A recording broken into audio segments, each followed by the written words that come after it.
মেয়েটি শান্ত গলায় বলল, আকাশ। আমি কে? আকাশ উত্তর দিল, ভালোবাসা। মেয়েটি অবাক হয়ে বলল, ভালোবাসা? আকাশ শান্ত গলায় বলল, হ্যাঁ, ভালোবাসা। মেয়েটি জানতে চাইল, আমার নাম কি? আকাশ মৃদু হেসে বলল, প্রেমিকা। মেয়েটি আবার জিজ্ঞেস করল, কার প্রেমিকা? আকাশ উত্তর দিল, আকাশের প্রেমিকা। মেয়েটি ভ্রু কুঁচকে বলল, প্রেমিকার বুঝি নাম নেই? আকাশ পাল্টা প্রশ্ন করল, নাম কেন থাকতেই হবে? মেয়েটি বিষণ্ণ গলায় বলল, তুমি আজও আমার নাম মনে করতে পারছো না, তাই না? আকাশ ম্লান স্বরে বলল, পারছি না, আমি আর মনে করতে চাইও না। মেয়েটি অভিমানী সুরে বলল, কেন চাও না? আমাকে মনে করতে ইচ্ছে হয় না? আকাশ দীর্ঘশ্বাস ফেলে বলল, ইচ্ছে হয়, খুব ইচ্ছে হয়, কিন্তু যতই চেষ্টা করি না কেন মনে পড়ে না। তখন আমার ভীষণ কষ্ট হয়, মাথার ভেতর যন্ত্রণা হয়, তীব্র এক ব্যথা ছড়িয়ে পড়ে শরীরে। তখন নিজেকে খুব অসহায় লাগে, কান্না পায়। মেয়েটি নরম গলায় বলল, তোমাকে মনে করতে হবে না আকাশ, আমি মনে হয় তোমাকে অনেক কষ্ট দিয়ে ফেলেছি। আকাশ দৃঢ় গলায় বলল, না, একদমই না, আমারই দোষ। আমি কথা দিয়েও কথা রাখতে পারিনি। তোমাকে আজীবন মনে রাখব বলেছিলাম, কিন্তু ভুলে গেছি, তুমি আমাকে ক্ষমা করে দিও। মেয়েটি শান্ত গলায় বলল, ক্ষমা তাকেই করতে হয় যার উপর রাগ থাকে। আমি কিন্তু তোমার উপরে কখনো রাগ করিনি, অভিমানও করিনি, তাহলে কি জন্যে ক্ষমা করব? আকাশ অবাক হয়ে বলল, কেন রাগ করনি? তোমার রাগ করা উচিত। মেয়েটি বলল, তোমার উপর রাগ করে থাকা যায় না আকাশ। আকাশ শান্ত গলায় বলল, তবুও আমি দুঃখিত। একটু থেমে এসে বলল, দেখো, একদিন আমার সব মনে পড়ে যাবে, আর একবার যদি মনে পড়ে তোমাকে আর কখনোই ভুলব না, কথা দিলাম। মেয়েটি কাঁতর স্বরে বলল, আমাকে মনে করতে যদি তোমার খুব দেরি হয়ে যায় তখন? প্রশ্নটা শুনে আকাশ চুপ হয়ে যায়, চোখের কোণে অদৃশ্য এক ছায়া নামে। মেয়েটি প্রসঙ্গ পাল্টে বলল, আচ্ছা শোনো, এসব কথা আজ থাক, তুমি কি আমাকে একটা কবিতা শোনাবে? আকাশ অবাক হয়ে বলল, কবিতা শুনবে? কেন? মেয়েটি হেসে বলল, শুনব না? তোমার কণ্ঠে কবিতা শুনলে আমার মন ভালো হয়ে যায়। তুমি যখন কবিতা শোনাও তখন আমার দুনিয়ার যাবতীয় দুঃখ যেন হাওয়ার মতো উড়ে যায়। আকাশ বলল, আচ্ছা শোনো তাহলে।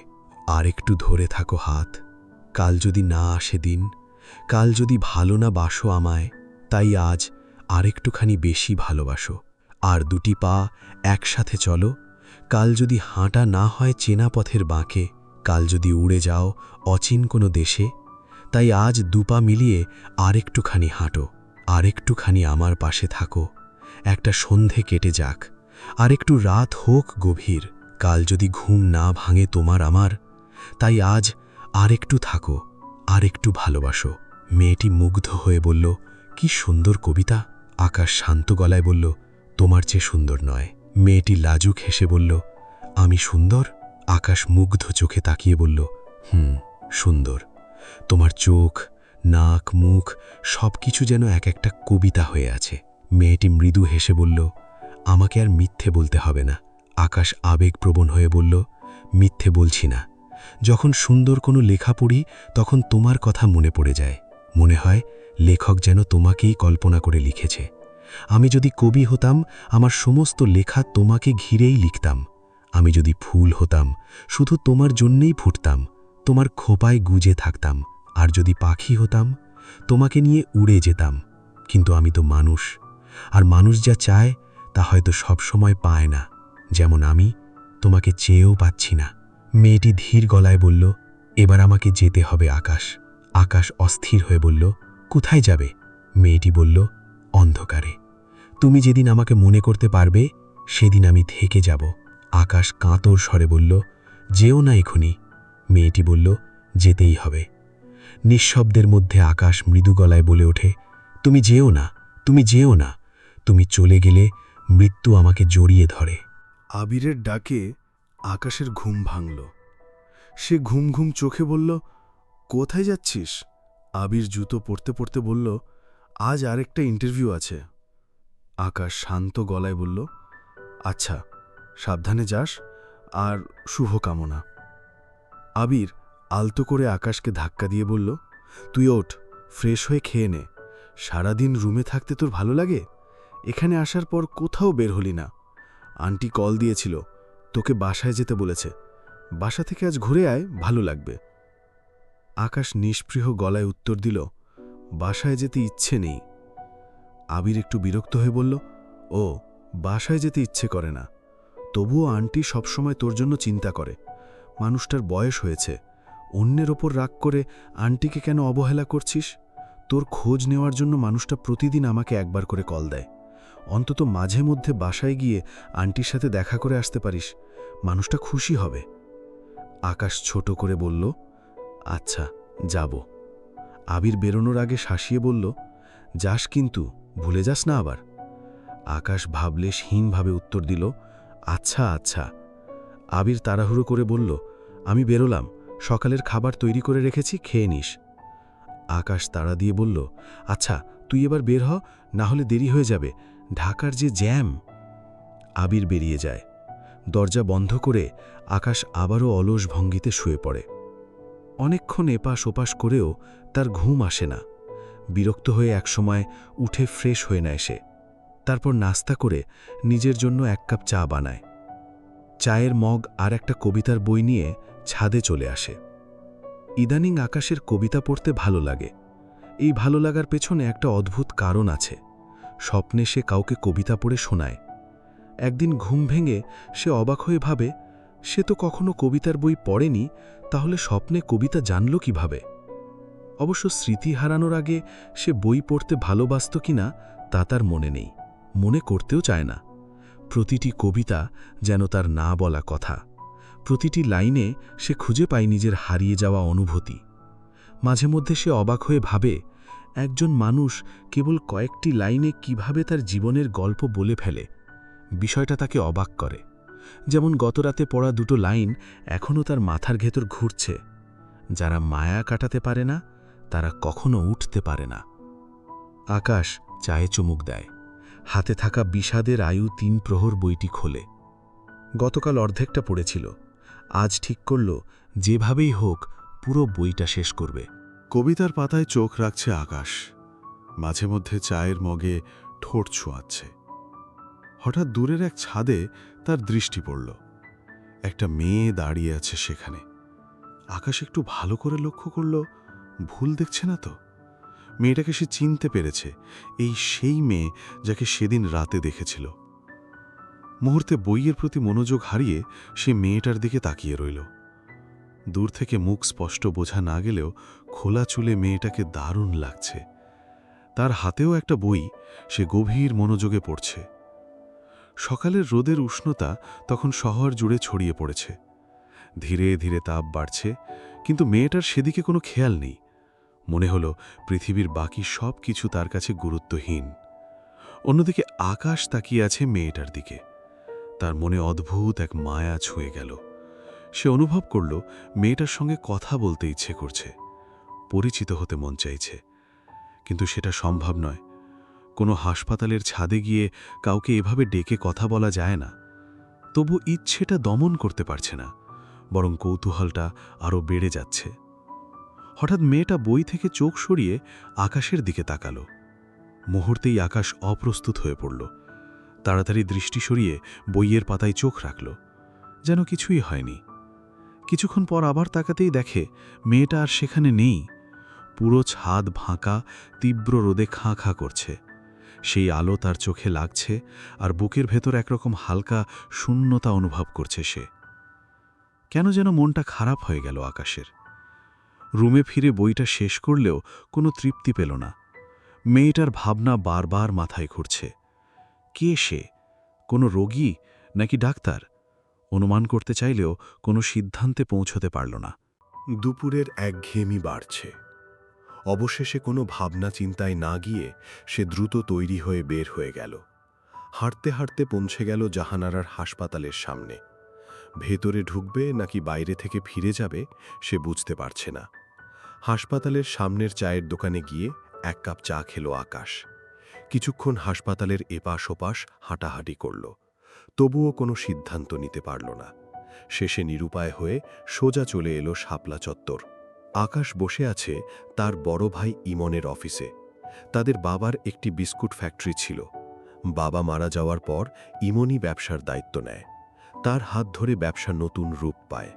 এখন শুধু বিস্কুট ফ্যাক্টরি নয়, তাদের আরও কয়েকটি ফ্যাক্টরি হয়েছে, ব্যবসার পরিধি বেড়েছে, সেই সঙ্গে ইমনের ব্যস্ততাও। আকাশ আসলে কোনো বিশেষ কারণ ছাড়াই এখানে এসেছে। কোথায় যাবে ঠিক করতে না পেরে হঠাৎ মনে হলো ইমনের অফিসে যাওয়া দরকার। যদিও দরকার কথাটা ঠিক নয়, বরং অনেক দিন ভাইকে বিরক্ত করা হয়নি, তাই এসেছে। আরেকটা কারণও আছে, মাঝে মধ্যে দেখা না হলে ইমন যেন ভুলে না যায় যে বাবার সম্পত্তির অর্ধেকের অংশীদার সে। পিয়ন এসে জানালো, স্যার আপনাকে ডেকেছেন। আকাশ আস্তে ধীরে উঠল। দরজায় নক করতেই ভেতর থেকে ইমনের কণ্ঠ ভেসে এলো, ভেতরে আয়। আকাশ ভেতরে ঢুকে বসতে বসতে জিজ্ঞেস করল, কেমন আছো? ইমন ব্যস্ত দৃষ্টিতে ফাইলের পাতা উল্টাতে উল্টাতে বলল, ব্যবসায় নানা রকম ঝামেলায় আছি, তুই কেমন? আকাশ নির্লিপ্ত গলায় বলল, আমি ভালো আছি। ভাবি কেমন আছে? ইমন একটু থেমে কিছুটা বিস্মিত মুখে উত্তর দিল, ও ভালো আছে। আকাশ ইচ্ছে করেই ভাবির কথা তুলেছে। সে জানে এতে ইমন একটু হলেও অস্বস্তি বোধ করবে। মানুষটার সাথে আকাশের বিরাট ঝামেলা, সে আকাশকে দু চোখে দেখতে পারে না। সেজন্যই আকাশ বাসা ছেড়ে চলে গিয়েছে, একা একা জীবন কাটাচ্ছে। অবশ্য আকাশও চায়নি তার জন্য বাসায় প্রতিদিন ঝামেলা হোক বা অশান্তি হোক। সেজন্যই সে একদিন হুট করে বাসা ছেড়ে আবিরের কাছে চলে আসে। তার চলে আসাতে সবাই খুশি হলেও মা অনেক কেঁদেছেন। হঠাৎ অফিসে এলি, কোনো দরকার? ইমনের কথায় আকাশের ভাবনার স্রোত থেমে গেল। সে মাথা নেড়ে বলল, না, অনেক দিন তোমাকে দেখি না, তাই ভাবলাম একটু দেখা করে যাই। ইমন ফাইলের দিকে তাকিয়ে জিজ্ঞেস করল, বাসায় গিয়েছিলি? না, যাইনি। ইমন এবার আকাশের দিকে তাকিয়ে বলল, মাঝে মধ্যে আসিস, মা তোকে নিয়ে খুব চিন্তা করে। আকাশ সরাসরি ইমনের চোখের দিকে তাকিয়ে প্রশ্ন করল, তুমি চাও আমি বাসায় যাই? আকাশের এই আকস্মিক প্রশ্নে ইমন কিছুক্ষণ চুপ করে রইল। তারপর নিজেকে সামলে নিয়ে বলল, কেন চাইব না, তুই তো আমার ছোট ভাই।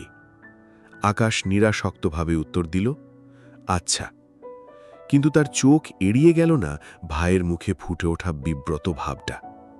ইমন দ্রুত প্রসঙ্গ বদলাতে চাইল। সে জিজ্ঞেস করল, টাকা পয়সা লাগবে কোনো? আকাশ শান্ত গলায় বলল, না, আপাতত লাগবে না।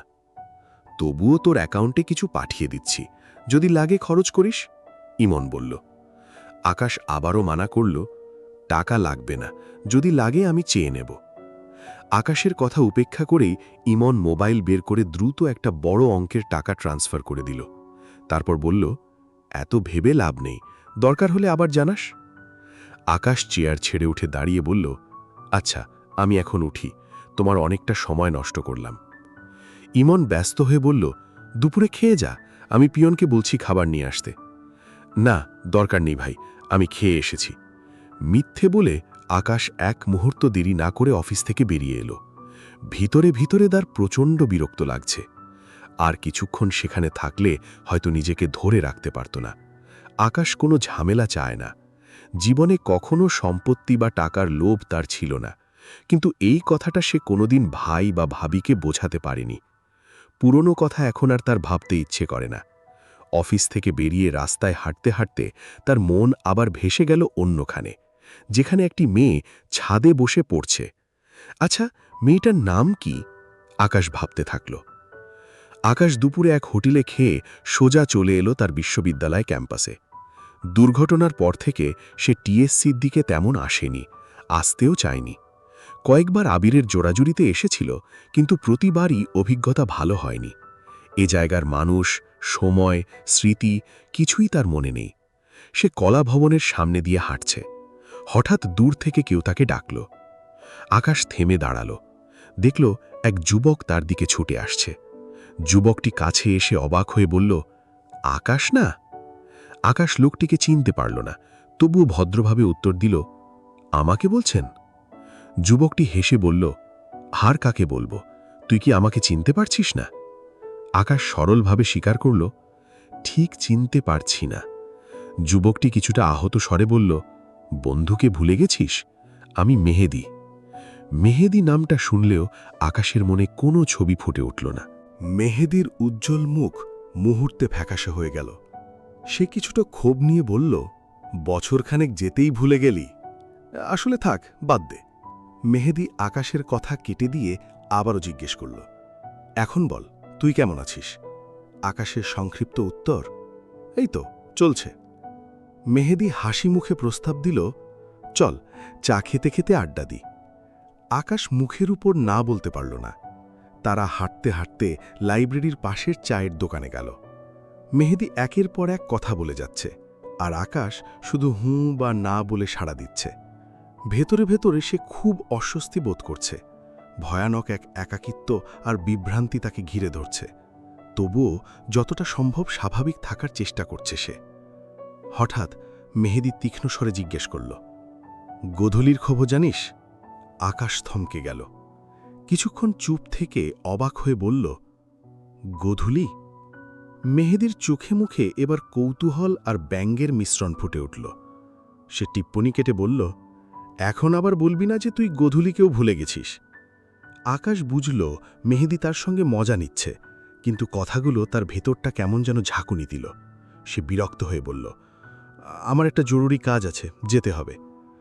মেহেদীর ঠোঁটে জঘন্য এক হাসি খেলা করছে। সে বিদ্রূপ করে বলল, পালাচ্ছিস? আকাশ গম্ভীর হয়ে বলল, পালাবো কেন? না, পালাতেই পারিস, এতে দোষ কি? গোধূলিকে আগেই বলেছিলাম তুই ওর জন্য সঠিক মানুষ না।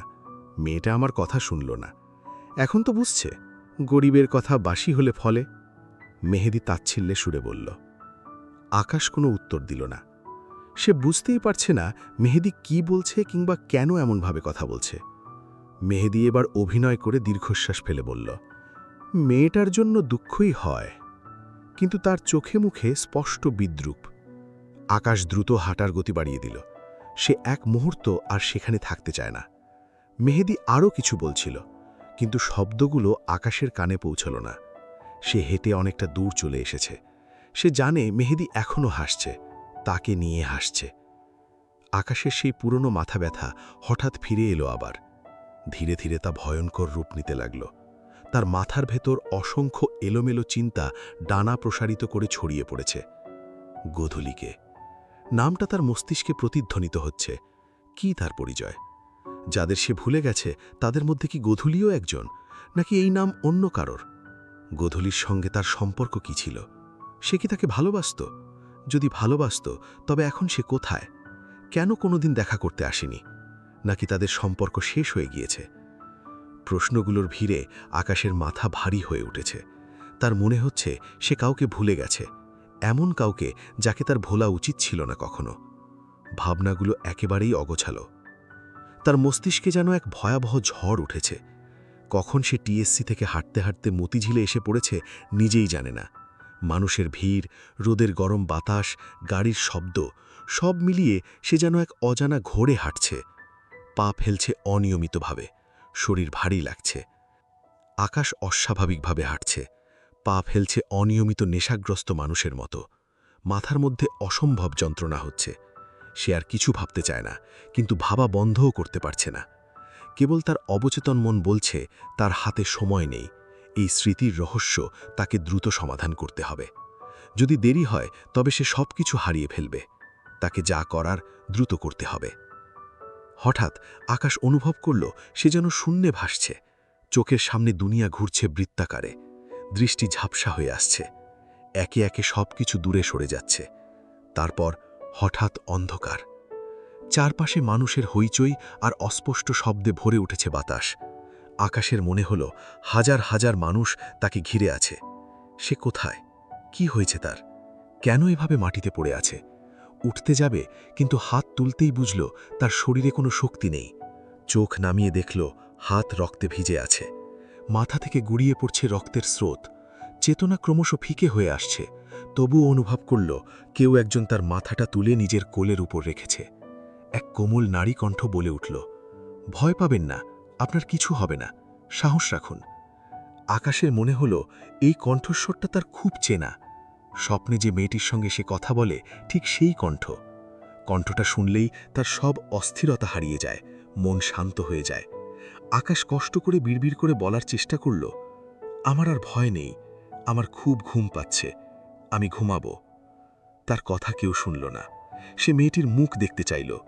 চোখ খুলে তাকাতেই তার সামনে ভেসে উঠল সেই পরিচিত মুখ, খোলা চুলের মেয়েটা, যে মেয়েটার সঙ্গে কথা বলার জন্য সারাটা দিন সে নানা উপায় খুঁজছিল। মেয়েটা কি সত্যি এখন তার সামনে, নাকি এটা শুধুই বিভ্রাম? আর কিছু ভাবার শক্তি নেই আকাশের। ভারী হয়ে এলো চোখের পাতা। পৃথিবী ধীরে ধীরে অন্ধকারে ডুবে গেল। নীল আকাশ যেন ধোয়া কাপড়ের মতো টান টান হয়ে আছে। সূর্যের আলোয় তার ঝকঝকে উজ্জ্বলতা চোখে লাগে। গাছের ডালে বসে আছে দুটো পাখি, কখনো চুপচাপ, আবার কখনো মুখ ঘুরিয়ে কিচিরমিচির করছে। হালকা বাতাসে তাদের পালক দুলছে, সে বালকে চিকচিক করছে সূর্যালোক। মারিয়া ক্লাসে বসে পাখিগুলোর দুষ্টুমি দেখছে। মনে হঠাৎ এক প্রশ্ন উকি দিল, ওরা কি প্রেমিক প্রেমিকা? ভাবনাটা আসতেই সে হালকা করে হাসল। নিজের মতো করে একটা হাইপোথেসিস দাঁড় করাচ্ছিল সে। এমন সময় চোখ চলে গেল গাছের নিচে বসা এক ছেলের দিকে। ছেলেটাকে সে চেনে, নাম আবির। আবির তাকে ভালোবাসে এটা মারিয়া জানে। শুধু ভালোবাসে নয়, অসম্ভব ভালোবাসে। অথচ সে কতবার বলেছে যেন কোনোভাবেই আর তার সঙ্গে যোগাযোগ না রাখে। কিন্তু আবির সে কথা শোনে না। এক রখা, এক গুঁয়ে, নাছোড়বান্দা। মারিয়ার ভেতর বিরক্তি জমে উঠল। ক্লাস শেষ হতেই সে নিচে নেমে এলো। সে ঠিক করে এসেছিল আজ এটার একটা হেস্তনেস্ত করে ছাড়বে। কিন্তু নিচে এসে সে কাউকে দেখল না। সে কি ভুল দেখেছিল? আবিরের মতো অন্য কেউ ছিল? রাগটা যেন এক নিমেষেই উবে গেল। কিন্তু রাগ চলে যেতেই বুকের ভেতর হালকা একটা খালি ভাব নামল, মন খারাপের মতো কিছু। এই মন খারাপের মানে সে জানে না, বুঝতেও চায় না। সে শুধু জানে এই মানুষটা যেন তার সাথে আর কখনো যোগাযোগ না করে। সে চায় না আবিরের সাথে তার কথা বা দেখা হোক। মারিয়া আজ ক্যাম্পাসে বেশি সময় থাকল না। সবার কাছ থেকে বিদায় নিয়ে বাসার উদ্দেশ্যে রওনা হল। টিএসসি থেকে হেঁটে হেঁটে যখন দোয়েল চত্বরে পৌঁছল, তখনই হঠাৎ সামনে এসে দাঁড়াল আবির। দুজনের চোখে চোখ পড়তেই মুহূর্তটা যেন থমকে গেল। মারিয়া একটু থেমে জিজ্ঞেস করল, আপনি কি আজ আমার ডিপার্টমেন্টের সামনে এসেছিলেন? আবির মৃদু হাসল। সে পাল্টা প্রশ্ন করল, আপনি কি আমাকে দেখেছেন? মারিয়া ভ্রু কুঁচকে বিরক্ত হয়ে উত্তর দিল, আমি দেখেছি কিনা সেটা গুরুত্বপূর্ণ নয়, আপনি এসেছিলেন কিনা সেটা জানতে চাই। আবির শান্ত গলায় বলল, যদি আসি তাহলে কি খুব অন্যায় হবে? মারিয়া রাগী স্বরে বলল, আপনার হেয়ালি কথা শুনতে চাই না, শুধু হ্যাঁ বা না বলুন। এসেছিলেন? আবির স্বীকারোক্তির সুরে বলল, হ্যাঁ, এসেছিলাম। আচ্ছা। মারিয়ার কথা না বাড়িয়ে ঘুরে চলে যাচ্ছিল। ঠিক তখন আবির ডাকল, মারিয়া। সে থামল না। আবির দ্রুত এগিয়ে এসে তার সামনে দাঁড়াল। মারিয়া ঠান্ডা গলায় বলল, কেমন আছেন? মারিয়া নির্লিপ্তভাবে উত্তর দিল, ভালো। দুজনের মাঝে কিছুক্ষণ নীরবতা নেমে এলো। আবিরের মনে অনেক কথা, কিন্তু মুখে কিছুই আসছে না। মানুষ যখন অনেক কথা বলতে চায় তখনই যেন ভাষা হারিয়ে ফেলে। তেমনি করে আবির এখন মারিয়াকে অনেক কথা বলতে চায়, কিন্তু সে কোনো কথা বলতে পারছে না। মারিয়াই প্রথম নীরবতা ভাঙল। সে সরাসরি প্রশ্ন করল, আপনি সেদিন আবারও আমাকে মেসেজ করেছিলেন কেন? আবিরের কণ্ঠে নরম ও সহজ স্বীকারোক্তি, আপনাকে খুব মনে পড়ছিল। মারিয়া বিরক্ত হয়ে বলল, আমি আপনাকে কি বলেছিলাম ভুলে গেছেন? আবির নিচু স্বরে উত্তর দিল, মনে আছে। তাহলে আবার কেন মেসেজ? আমি জানি, আর কখনো মেসেজ দেবেন না, ঠিক আছে? আবির ম্লান হেসে বলল, আচ্ছা, দেব না। মারিয়া ঝাঁঝালো গলায় বলল, আপনি তো এর আগেও বলেছেন দেবেন না, কিন্তু দুদিন না যেতেই আবার মেসেজ।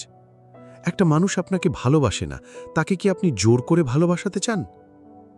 আবির শান্ত গলায় বলল, আমি কখনো আপনাকে জোর করিনি, এমন কোনো কথা বলিনি যাতে আপনি অসম্মানিত বোধ করেন। আমি আপনাকে ভালোবাসা ছাড়া আর কোনো অন্যায় করিনি। কিন্তু আমি আপনাকে ভালোবাসি না, মারিয়া সোজাসুজি জানিয়ে দিল।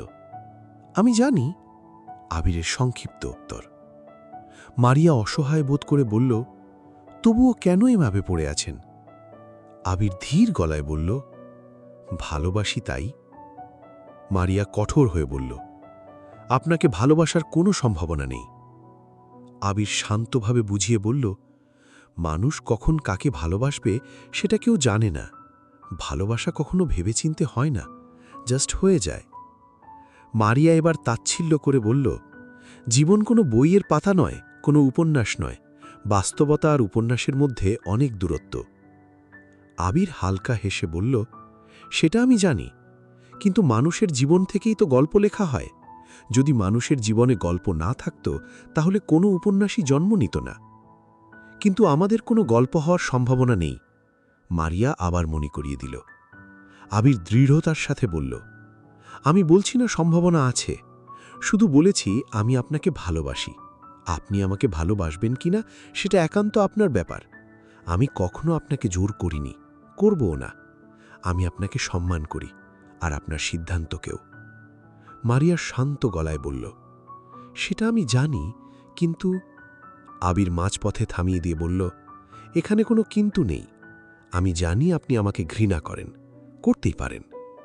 মারিয়া এবার সরাসরি বলল, হ্যাঁ, আমি আপনাকে ঘৃণা করি। আবির হেসে মুখে উত্তর দিল, আর আমি আপনাকে ভালোবাসি। মারিয়া আর কোনো কথা বলল না। আবিরও নীরব। কয়েক সেকেন্ড তারা দুজন মুখোমুখি দাঁড়িয়ে রইল, বাতাসে শুধু অনুচ্চারিত কথার ভার। তারপর ধীরে ধীরে মারিয়া ঘুরে হাঁটতে শুরু করল। আবির মারিয়ার চলে যাওয়ার দিকে তাকিয়ে রইল। কি সুন্দর একটা মানুষের চলে যাওয়া, কি সুন্দর একটা দুঃখের অনুভূতির জন্ম হওয়া। আবির কিছুক্ষণ সেখানে স্থির দাঁড়িয়ে রইল। তারপর ধীরে ধীরে মতিঝিলের পথে হাঁটতে শুরু করল। তার পা ভারী, চোখে অদ্ভুত এক ক্লান্তি। আজকের ইন্টারভিউটা খুব একটা ভালো হয়নি, বরং তার মনে হল দিন দিন সে আরও অনিশ্চয়তার দিকে চলে যাচ্ছে। কতগুলো ইন্টারভিউ দিয়েছে সে, এখন আর ঠিক মনে নেই। প্রতিবারই ভেবে যায় হয়তো এবার হবে, কিন্তু প্রতিবারই ব্যর্থতা ফিরে আসে। তবুও সে হাল ছাড়ে না, কিন্তু আজ তার মনে হচ্ছে তার পক্ষে আর সম্ভব না। দুপুরে মিলির ফোন এসেছিল, কণ্ঠটা কাঁপছিল। বাবার শরীর আবার খারাপ করেছে। দু-একদিন পরপরই মানুষটা অসুস্থ হয়ে পড়ে। আবির চায় বাবাকে ঢাকায় এনে ভালো কোনো ডাক্তার দেখাতে, কিন্তু তার পক্ষে সেটাও আপাতত সম্ভব নয়। টিউশনি থেকে যা পায় তা দিয়ে তার নিজের খরচই কষ্টে চলে। সে ঘড়ির দিকে তাকাল। রিয়াকে পড়ানোর সময় হয়ে গেছে। তবুও আজ যেতে মন চায় না। শরীর যেমন ক্লান্ত, মনও তেমনি ভারাক্রান্ত। এখন শুধু দরকার একটা দীর্ঘ নীরব ঘুম। তবুও সে রিয়ার বাসার দিকে রওনা হল। পৌঁছে কলিং বেল চাপল একবার, দুবার, কিন্তু ভেতর থেকে কোনো সাড়া এলো না। আবির একবার ভাবল হয়তো বাসায় কেউ নেই, কিন্তু রিয়া তো জানাতো যদি তারা বাসায় না থাকত। সে একটু ইতস্তত করল, আরেকবার বেল চাপবে কিনা ভেবে। ঠিক তখনই দরজা খুলে গেল। দরজায় দাঁড়িয়ে রিয়ার মা। তিনি ক্লান্ত মুখে হালকা হাসি টেনে বললেন, মেয়েটার জ্বর এসেছে, আজ না পড়ালে হয় না। আবির বিনয়ী ভঙ্গিতে বলল, আচ্ছা আন্টি, কোনো সমস্যা নেই, আমি তাহলে আজ যাই। রিয়ার মা অনুরোধের স্বরে বললেন, ভেতরে এসে একটু বসো, আমি আসছি। রিয়ার মা ভেতরে চলে গেলেন। আবির সোফায় বসল। ঘরের ভেতরে এক ধরনের থমথমে নীরবতা। কিছুক্ষণ পর ধীরে ধীরে রিয়া ড্রয়িং রুমে এলো। পায়ের শব্দ প্রায় শোনা যায় না। মেয়েটি দুর্বল কণ্ঠে জিজ্ঞেস করল, স্যার কেমন আছেন? আবির ম্লান হেসে উত্তর দিল, ভালো আছি। তুমি কেমন? জ্বর কেমন এখন? রিয়া নিচু স্বরে বলল, জানি না, শুধু মাথাটা ভার ভার লাগছে, ওষুধ খেয়েছি তবুও। আবির অভয় দিয়ে বলল, ঠিক হয়ে যাবে। আচ্ছা। রিয়া চুপচাপ দাঁড়িয়ে রইল। তার মুখটা ফ্যাকাশে, চোখ দুটো ডেবে গেছে। আমির অনুভব করল মেয়েটি কিছু বলতে চায়। রিয়া হালকা কৌতূহল নিয়ে জিজ্ঞেস করল, স্যার একটা কথা জিজ্ঞেস করব? হ্যাঁ করো। আপনি কিন্তু রাগ করতে পারবেন না। আবির হেসে বলল, আচ্ছা করব না। রিয়া জোর দিয়ে বলল, কথা দেন, রাগ করবেন না। কথা দিলাম। আর অসুস্থ মানুষের উপর কি রাগ করা যায়? রিয়া ম্লান হেসে বলল, হ্যাঁ যায় না, কিন্তু আমার উপর রাগ করা যাবে না, ঠিক আছে? আবির মাথা নেড়ে বলল, ঠিক আছে, এবার বলো কি জানতে চাও? রিয়া মাথা নিচু করে খুব ধীর গলায় বলল, আপনি কি মারিয়া আপুকে ভীষণ ভালোবাসেন? আবির হতভম্ব হয়ে গেল। রিয়া মারিয়ার নাম জানল কিভাবে? সে চাইল প্রশ্নটা করতে, কিন্তু নিজেকে থামিয়ে নিল। চুপচাপ তাকিয়ে রইল মেয়েটার দিকে, মুখে কোনো শব্দ নেই। ঠিক তখনই রিয়ার মা ফিরে এলেন, হাতে একটা খাম। তিনি খামটা আবিরের হাতে দিয়ে বললেন, এই মাসের বেতনটা। আবির খামটা নিল, মাথা নেড়ে ধন্যবাদ জানিয়ে উঠে দাঁড়াল। সে বিদায় নিয়ে বলল, আচ্ছা আন্টি, আমি তাহলে উঠি। দরজার কাছে এসে আবির একবার ফিরে তাকাল। রিয়া সেখানে নেই। সে বের হয়ে এলো, কিন্তু তার কৌতূহল এখনও কাটেনি। সে ভাবল, রিয়া সুস্থ হলে তাকে এ বিষয়ে জিজ্ঞেস করবে। আবির বাসার কাছাকাছি পৌঁছতেই তার ফোন বেজে উঠল। স্ক্রিনে দেখা গেল আকাশ কল দিয়েছে। সে রিসিভ করতেই ওবাস থেকে ভেসে এলো এক অচেনা মেয়ের কণ্ঠ। আসসালামু আলাইকুম। আবির কিছুটা অবাক হয়ে উত্তর দিল, ওয়ালাইকুম আসসালাম। আবির বুঝতে পারছে না কে কল দিয়েছে। সে আরেকবার ফোনের স্ক্রিনে তাকাল। নাম্বারটা স্পষ্টতই আকাশের। মেয়েটি ওপাশ থেকে জিজ্ঞেস করল, আপনি কি আবির বলছেন? জি, কিন্তু আপনি কে? আকাশের ফোন থেকে কেন কল দিচ্ছেন? আবিরের গড়ায় সন্দেহ। মেয়েটি শান্তস্বরে বলল, আপনাকে আমি চিনবেন না, আমাদের আগে কখনো কথা হয়নি। আবির অস্থির হয়ে প্রশ্ন করল, আকাশের ফোন আপনার কাছে কেন? ওর কি কিছু হয়েছে? এত বিচলিত হবেন না, মেয়েটি শান্ত কণ্ঠে বলল, আমি বলছি। আবির তাড়া দিয়ে বলল, হ্যাঁ বলুন। মেয়েটি বুঝিয়ে বলল, আপনার বন্ধু এখন হাসপাতালে আছে, একটা ছোট অ্যাক্সিডেন্ট হয়েছে। কোন হাসপাতালে? ঠিকানাটা দিন, আমি এখনই রওনা দিচ্ছি। আবির রুদ্ধশ্বাসে বলল। মেয়েটি উত্তর দিল, জাহানারা হাসপাতাল। ওপাশের কথা শেষ হওয়ার আগেই আবির দ্রুত উঠে বসল। সে ব্যস্ত হয়ে বলল, আচ্ছা, আমি আসছি। নীলা জিজ্ঞেস করল, আপনি কি হাসপাতালটা চেনেন? ঠিকানা লিখে নিন। চিনি, কোনো সমস্যা নেই, আমি এক্ষুনি আসছি। আবির উত্তর দিল। নীলা শান্ত গলায় বলল, আচ্ছা, আসেন, আমি এখানেই আছি। যতটা দ্রুত সম্ভব আবির ছুটে গেল জাহানারা হাসপাতালে। বুকের ভেতর ধুকপুক করছে, নিঃশ্বাস ভারী, তবুও সে থামল না। রিসেপশনে পৌঁছতেই তার চোখে পড়ল নীলাকে। আবির এক মুহূর্তের জন্য থমকে গেল। অবাক দৃষ্টিতে কিছুক্ষণ নীলার দিকে তাকিয়ে রইল সে। আবিরের পরিচয় জানার পর নীলা শান্ত কণ্ঠে বলল, চিন্তা করবেন না, ডাক্তার বলেছেন তেমন কোনো মেজার সমস্যা হয়নি। মাথায় সামান্য আঘাত লেগেছে আর হাতটা সম্ভবত মুচকে গেছে। আবিরের কণ্ঠে উৎকণ্ঠা।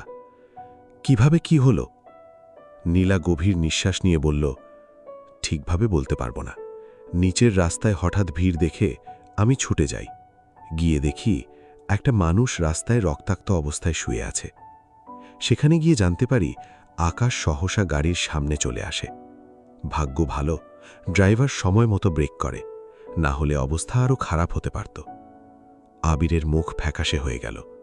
ফোনে খবরটা শোনার পর থেকেই তার মাথা ঝিমঝিম করছিল। এখন সেটা আরও বেড়ে গেল। তবুও নিজেকে সামলে নিল সে। নীলা বলল, আপনি একটু বসে বিশ্রাম নিন, দেখুন কিভাবে হাঁপাচ্ছেন। চিন্তা করবেন না, ডাক্তার দেখছেন, প্রাথমিক চিকিৎসা চলছে। আবির নিঃশব্দে মাথা নেড়ে বলল, ধন্যবাদ আপনাকে। নীলা মৃদু হেসে বলল, ধন্যবাদ দিতে হবে না, মানুষ মানুষের জন্যই। যদি কারো বিপদে আমরা এগিয়ে না আসি, তাহলে মানুষ হয়ে বেঁচে থাকারই বা মানে কি? একটু থেমে নীলা আবার জিজ্ঞেস করল, ওর বাড়ির লোকদের বিষয়টা জানানো দরকার না? আবির কিছুক্ষণ ভেবে উত্তর দিল, আকাশের আগে জ্ঞান ফিরুক, তারপর আন্টিকে জানাব। এখন জানালে উনি ভয় পেয়ে যাবেন। আচ্ছা, আপনি যেটা ভালো মনে করেন। নীলা মাথা নেড়ে বলল, আমি এই হাসপাতালেই আছি, যদি কিছু দরকার হয় নার্সদের বললেই আমাকে জানাবে। আবির কৃতজ্ঞতা নিয়ে বলল, আচ্ছা, আবারও ধন্যবাদ। নীলা আবারও মনে করিয়ে দিল, ধন্যবাদ দিতে হবে না, মানুষ মানুষের জন্য। যদি কারো বিপদে আমরা এগিয়ে না আসি, তাহলে মানুষ হয়ে বেঁচে থাকারই বা মানে কি? আবির সায় দিয়ে বলল, হ্যাঁ, ঠিক বলেছেন, তবুও ধন্যবাদ আপনার প্রাপ্য। নীলা যাওয়ার আগে বলল, দোয়া করি উনি যেন দ্রুত সুস্থ হয়ে ওঠেন, আমি মাঝে মধ্যে এসে খোঁজ নেব। আবির আশ্বস্ত হয়ে বলল, ঠিক আছে। নীলা চলে গেল। আবির হাসপাতালের করিডোরে দাঁড়িয়ে রইল কিছুক্ষণ। আজকের দিনটা যেন একটার পর একটা অনিশ্চিত ঘটনায় ভরা। তবু সে ভেঙে পড়ল না। আবির ডাক্তারের সঙ্গে কথা বলে প্রয়োজনীয় সব ব্যবস্থাও করে ফেলল। ডাক্তার জানালেন আকাশের জ্ঞান ফিরতে একটু সময় লাগবে, তবে শঙ্কার কিছু নেই। আকাশের অবচেতন মনে এক অস্পষ্ট কথোপকথন চলতে লাগল। মেয়েটি জিজ্ঞেস করল, কেমন আছো? আকাশ উত্তর দিল, ভালো আছি। তোমাকে দেখে কিন্তু মনে হচ্ছে না তুমি ভালো আছো। আকাশ দ্বিধাগ্রস্ত স্বরে বলল, জানি না আমি কেমন আছি, আমি জানি না আমি কে। তুমি কে? মেয়েটি অবাক হয়ে বলল, আমি কে মানে? এই আবার ভুলে গেলে? সেদিন তো বললে আমি তোমার প্রেমিকা। তোমার নাম কি? মেয়েটি হাসল, আমার নাম? আমি জানি না। আকাশ ব্যাকুল হয়ে বলল, তোমার নাম তুমি জানো না? তুমি জানো? মেয়েটি শান্ত গলায় বলল, তাহলে আমি কি করে জানব? আমি তো তোমার কল্পনা। আকাশ চমকে উঠে বলল, তুমি আমার কল্পনা? হ্যাঁ, তোমার অবচেতন মন আমাকে তৈরি করেছে। তাহলে বলছো তোমার কোনো বাস্তব অস্তিত্ব নেই? মেয়েটি রহস্যময় সুরে উত্তর দিল, সেটাও জানি না। যদি কোনো অস্তিত্ব থেকে থাকে তাহলে সেটা তুমিই জানো। আকাশ বিড়বিড় করে বলল, তোমার নাম কি গোধূলি? হতে পারে, আবার নাও পারে। তুমি কি আমার স্বপ্ন নাকি ভ্রম? মেয়েটি পাল্টা প্রশ্ন করল, তোমার কি মনে হয়? আকাশ যন্ত্রণাকাতর গলায় বলল, এটা কোনো স্বপ্ন নয়। তাহলে ভ্রম হয়তো। আমার খুব যন্ত্রণা হচ্ছে।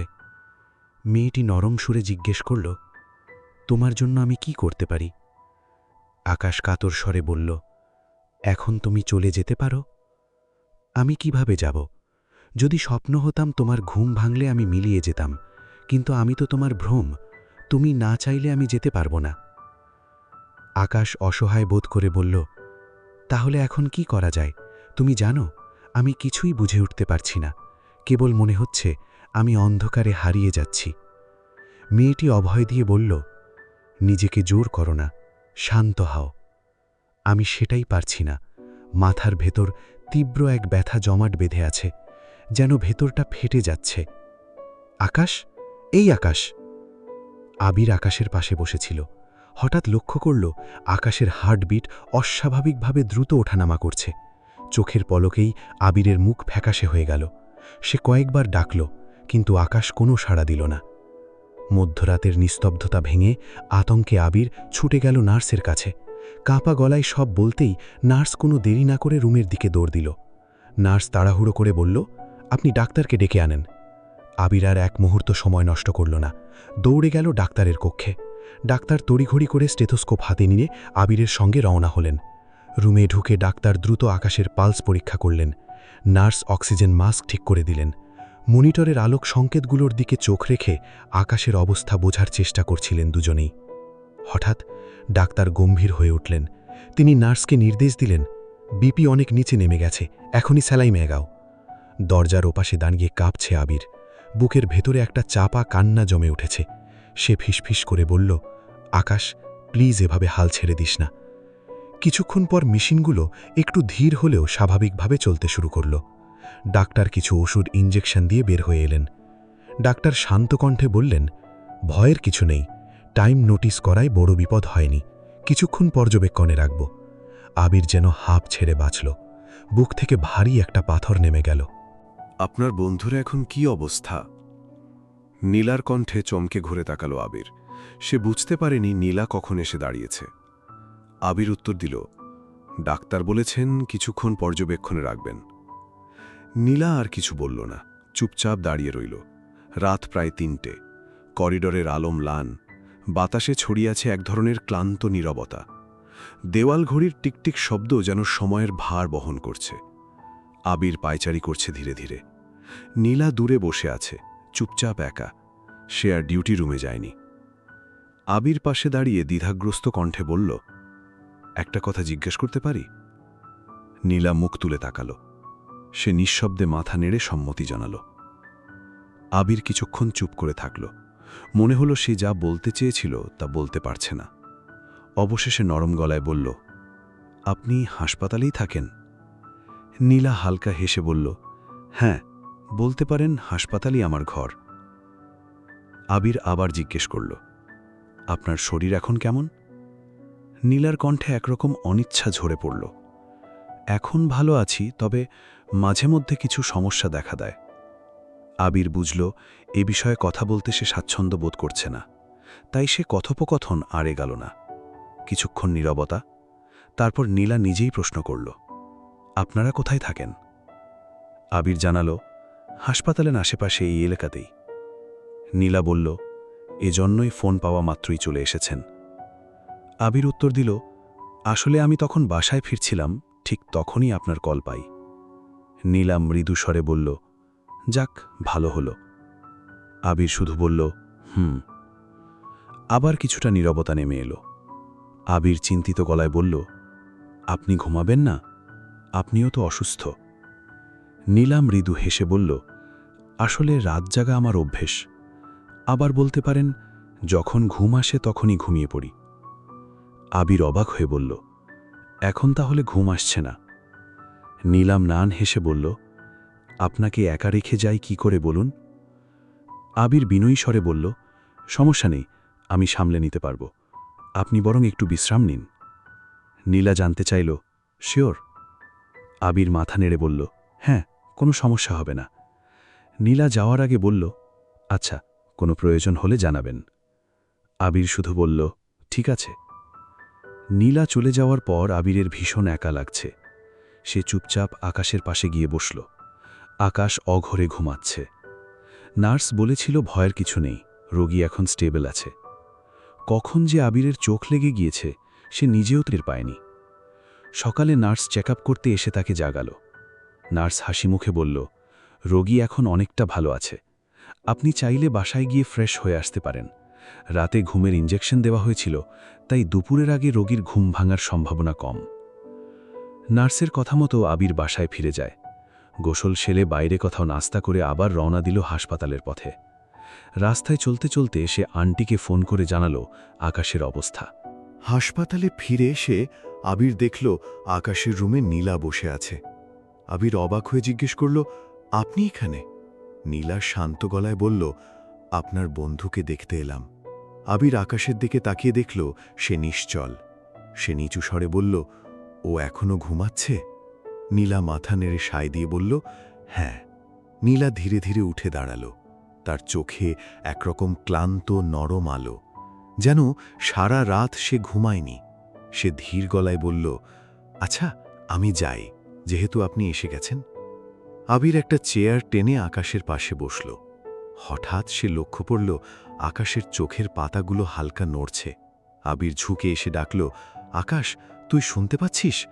আকাশ ধীরে ধীরে চোখ খুলল। সে নিস্তেজ কণ্ঠে ফিসফিস করে জিজ্ঞেস করল, আমি কোথায়? আবির স্বস্তির নিঃশ্বাস ফেলে বলল, কোথায় আবার? হাসপাতালে। আকাশ অবাক হয়ে বলল, হাসপাতালে কেন? কি হয়েছে আমার? আবির পাল্টা প্রশ্ন করল, তোর কিছু মনে নেই? আকাশ চোখ বন্ধ করে কিছুক্ষণ চুপ করে রইল। তারপর মনে পড়ল অচেতন হয়ে পড়ার আগের মুহূর্তের কথা।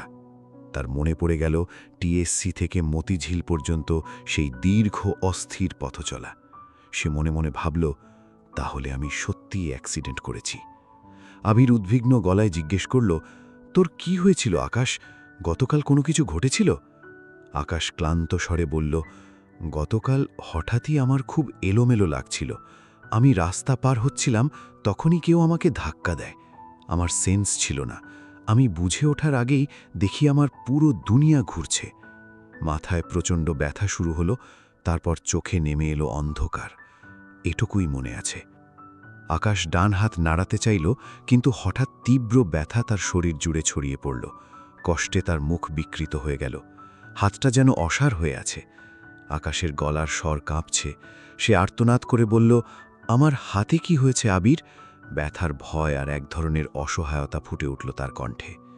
আবির তাকে শান্ত করার চেষ্টা করে বলল, ডাক্তার এখনও নিশ্চিত কিছু বলেননি। বলেছেন আজ তোর জ্ঞান ফিরলে হাতের একটা স্ক্যান করাবেন, আর মাথায় সিটি স্ক্যানও করতে হবে। তারপর বোঝা যাবে কোনো সমস্যা হয়েছে কিনা। আকাশ চোখ বুজে ফেলল। তার ঠোঁট কাঁপছে। সে কাতর স্বরে জিজ্ঞেস করল, আমার হাতটা ঠিক থাকবে তো? আবিম হেসে তাকে অভয় দিয়ে বলল, আরে চিন্তা করিস না, এটুকুতে কিছু হয় না।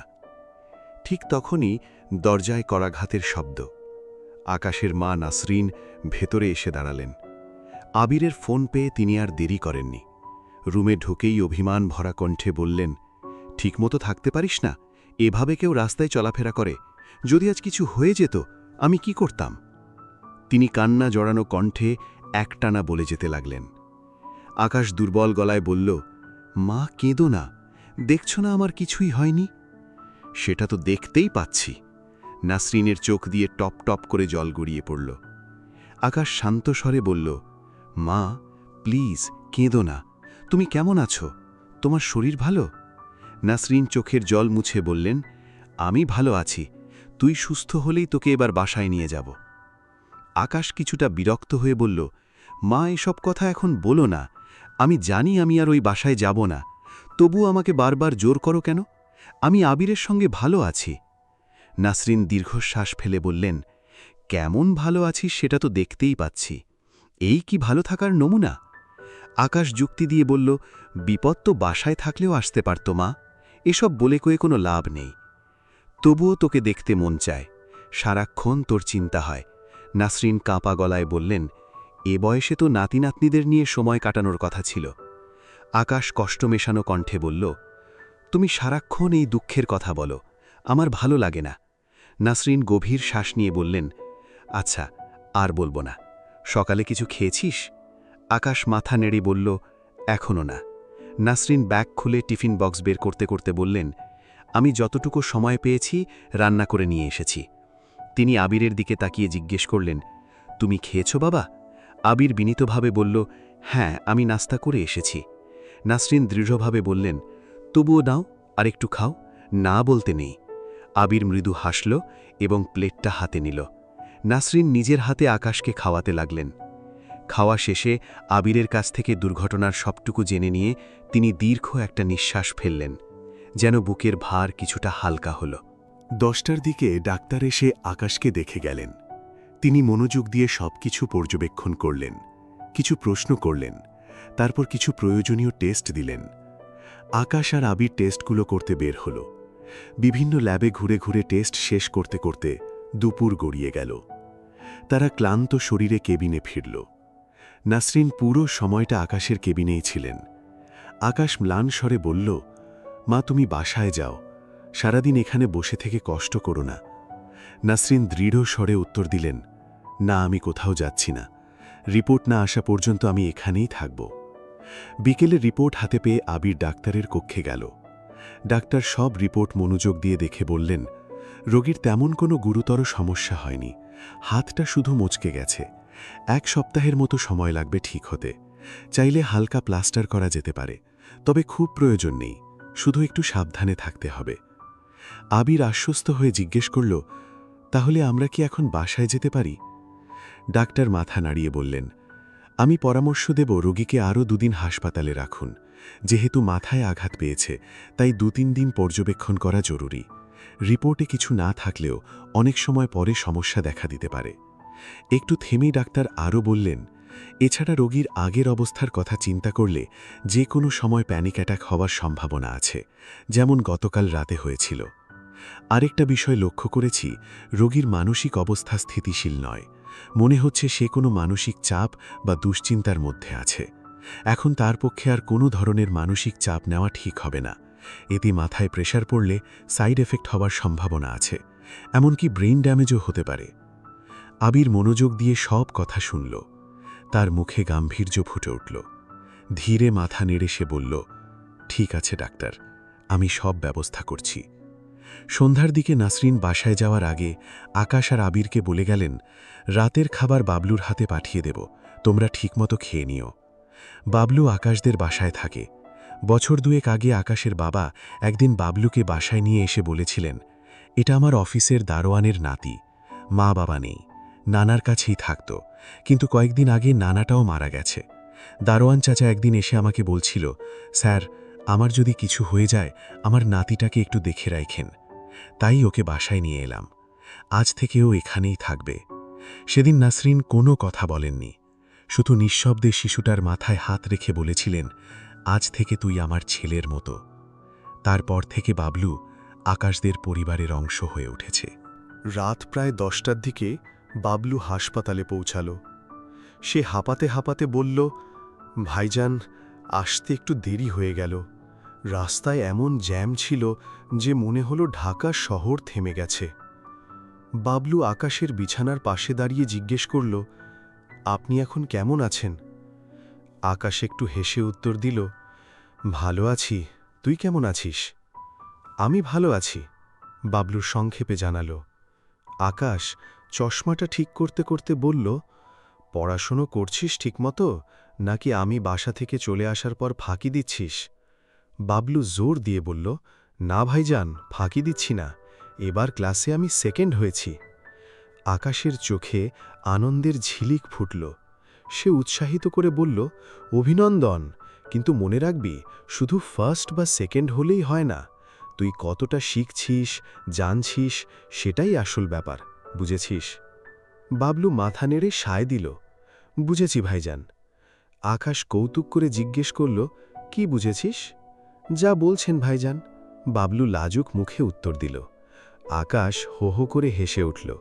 সে জানে বাবলু আসলে কিছুই বোঝেনি। হাস থামিয়ে সে গম্ভীর হয়ে বলল, বাসার কি খবর? বাবলু একটু ইতস্তত করে বলল, ভালো। আকাশ তীক্ষ্ণ চোখে তাকিয়ে জিজ্ঞেস করল, সত্যিই ভালো? বাবলু এবার চুপ করে গেল। সে মাথা চুলকাতে চুলকাতে নিচের দিকে তাকাল। আকাশ মৃদু কণ্ঠে দীর্ঘশ্বাস ফেলে বলল, থাক, কিছু বলবি না, যা বোঝার আমি বুঝে গেছি। তারপর পরিস্থিতি স্বাভাবিক করতে আকাশ হাসি মুখে বলল, রাতে খেয়েছিস? বাবলু নিজের ভাষায় উত্তর দিল, বাসায় গিয়ে খামু। আকাশ শাসনের সুরে সংশোধন করে দিল, খামু না, খাবো। বাবলু জিভ কেটে বলল, ভুল হয়ে গেছে ভাইজান, ছোটবেলা থেকে এমনভাবে বলি, তাই মাঝে মধ্যে মুখ ফসকে বেরিয়ে যায়। আকাশ নরম গলায় বলল, তবুও আগের চেয়ে অনেক ঠিক হয়েছে। অনুশীলন করলে আরও ঠিক হয়ে যাবে। আর পড়াশোনায় মন দিবি, ফাঁকি দিবি না, ঠিক আছে? ঠিক আছে ভাইজান, বাবলু নিচু করে বলল। আকাশ বিদায় দিয়ে বলল, আচ্ছা, এখন তুই যা, সাবধানে যাস। বাবলু যাওয়ার আগে বলল, আপনিও সাবধানে থাকবেন, আম্মা কইছে কাল আইব। কথা শেষ করেই বাবলু বিদায় নিল। হাসপাতাল থেকে বেরিয়ে হালকা শীতল বাতাসে হাঁটতে হাঁটতে সে মনে মনে বলল, এত ভাবনা কইরা কথা কওয়ান যায়? মন খুইলা কথা না কইলে মনের শান্তিও মেলে না। ভাইজান বুঝেন না, আমার এমনি কথা কইতে ভালো লাগে। তারপর হাসি মুখে সে রাতের নরম বাতাসে ছুটে চলল বাসার দিকে। আকাশ আর আবির খাওয়া শেষ করে বেশ কিছুক্ষণ সময় ধরে গল্প করল।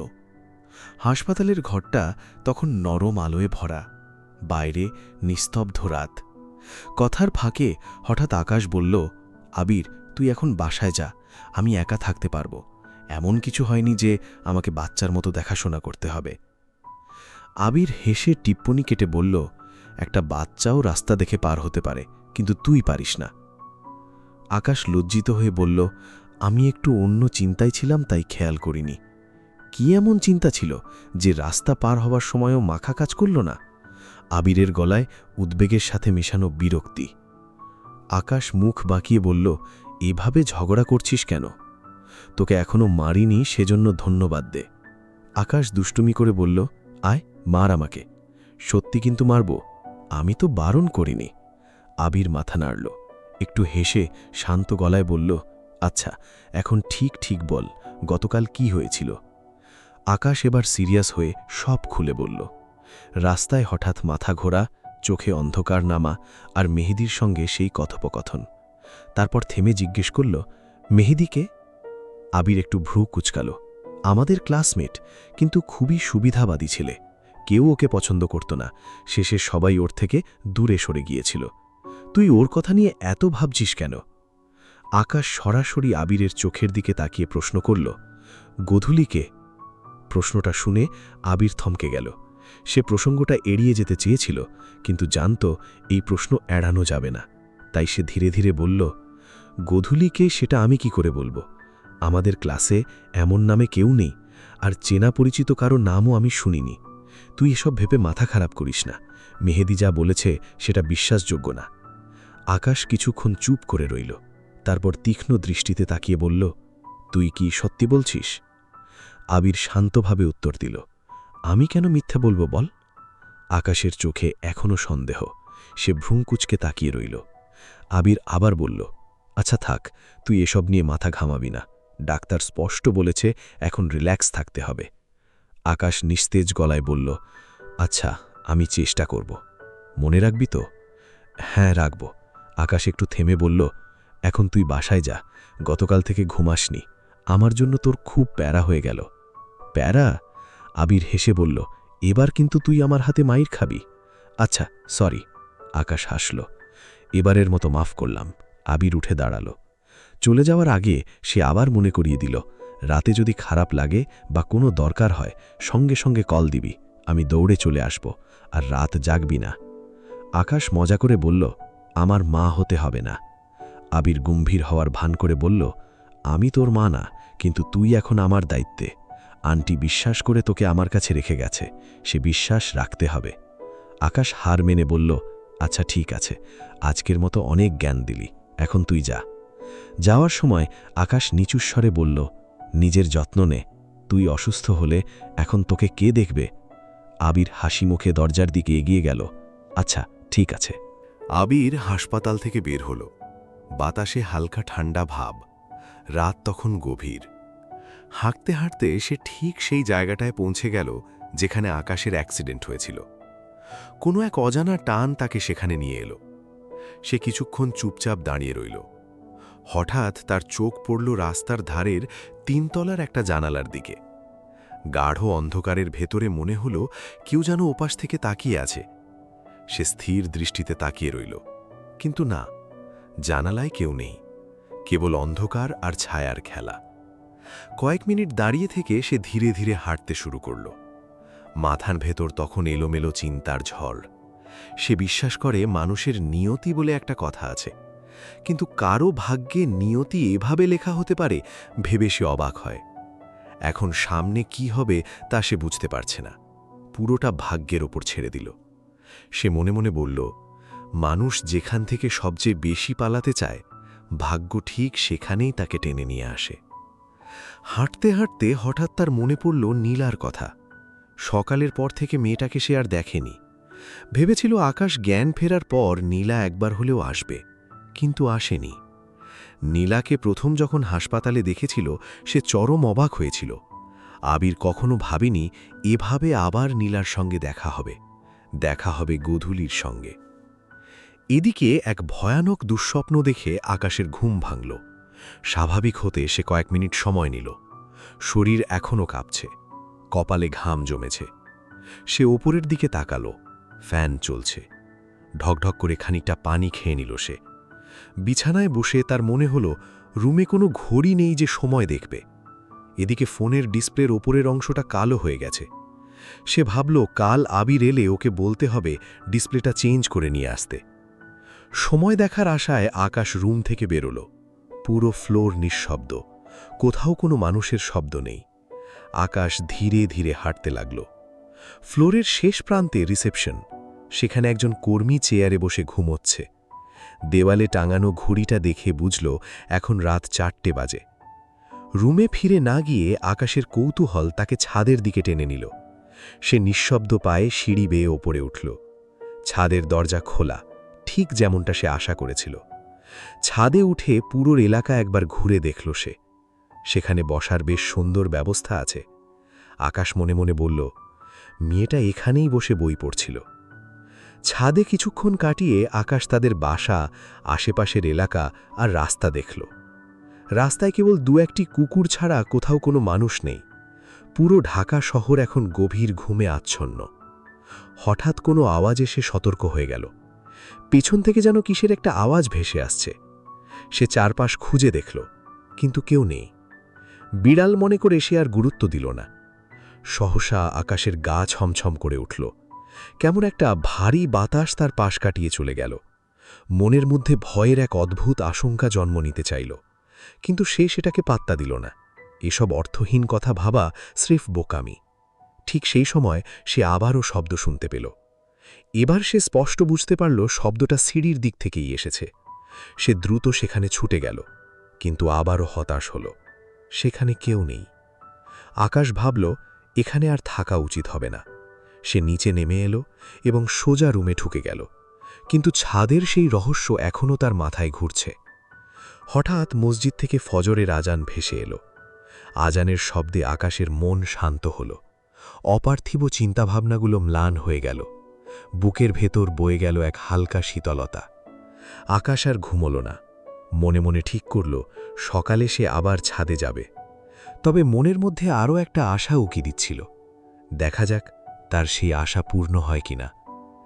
নীলার ঘুম ভাঙল অনেক বেলা করে, তবুও তার চোখে এখনো ঘুমের রেশ লেগে আছে। সকালে নার্স এসে নিঃশব্দে তার জন্য নাস্তা আর চা রেখে গিয়েছিল। সে ধীরে ধীরে সেগুলো খেয়ে জানালার পাশে গিয়ে দাঁড়াল। তারপর ব্যালকনিতে গিয়ে বসল।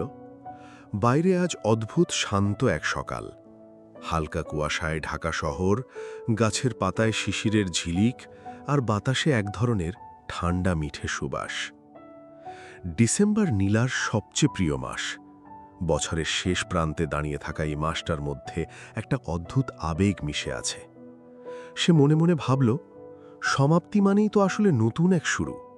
ডিসেম্বর যেমন একটি বছরের শেষ, তেমনি তো আরেকটি বছরের প্রত্যাশায় ভরা নতুন দিগন্তের সূচনা। জীবনও তো এমনই, কখনো কিছু হারানো মানে নতুন কিছু পাওয়ার সম্ভাবনা। কোনো সম্পর্কের রীতি, কোনো অধ্যায়ের সমাপ্তি কিংবা কোনো স্বপ্নভঙ্গ, সবকিছুই আসলে এক নতুন গল্পের ভূমিকা মাত্র। সে যেখানে সমাপ্তি ভেবেছিল, সেটা কি আসলে অন্য কোনো গল্পের সূচনা ছিল? নীলা ভাবছে। তার চোখ মুখ ও ঠোঁটে মৃদু হাসি। বাতাসে হালকা ঠান্ডা ছোঁয়া, দূরে কোথাও রিকশার টুংটাং শব্দ আর সূর্যের নরম আলো, সবকিছু মিলে এক স্বপ্নময় পরিবেশ তৈরি হয়েছে। সে হঠাৎই নিচু সুরে গুনগুন করতে লাগল। ডিসেম্বর মাসটিকে ঘিরে নীলার অসংখ্য সুন্দর স্মৃতি জড়িয়ে আছে। প্রেম, ভালোবাসা আর বিচ্ছেদে মোড়ানো এক জটিল অথচ মায়াময় মাস এটি। এ মাস যেমন তার জন্য বিশেষ, তেমনি এ মাসের কিছু দুঃখ ভরা স্মৃতি সে ভুলে যেতে চায়। জীবন আসলে এক মুদ্রার এপিটোপিট। এক পাশে সুখ, অন্য পাশে বেদনা। অবশ্য নীলা এখন এসব মেনে নিতে শিখেছে।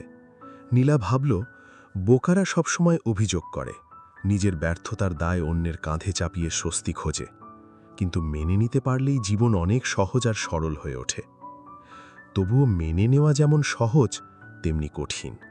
যখনই মনে হয় সব মেনে নিয়েছি, তখনই হঠাৎ পুরনো স্মৃতিগুলো ফিরে আসে। সবকিছু আবার নতুন করে কাঁটার মতো বিঁধে যায় বুকে। জীবনের এই চক্র যেন বারবার ফিরে আসে নীলার সামনে, যেমন আজও এসেছে। বিরক্ত হয়ে নীলা ব্যালকনি থেকে উঠে এলো। রুমেও তার মন টিকছে না। বই খুলে পড়তে চাইলেও মনোযোগ ধরে রাখতে পারছে না। ২-৩টে বই খুলে কয়েক পৃষ্ঠা উল্টে আবার বন্ধ করে রেখেছে। অস্থির লাগছে তার। অকারণে বিরক্তি কাজ করছে ভেতরে। সময় যেন থেমে গেছে। নীলা ভাবল, মানুষের মন আসলেই অদ্ভুত।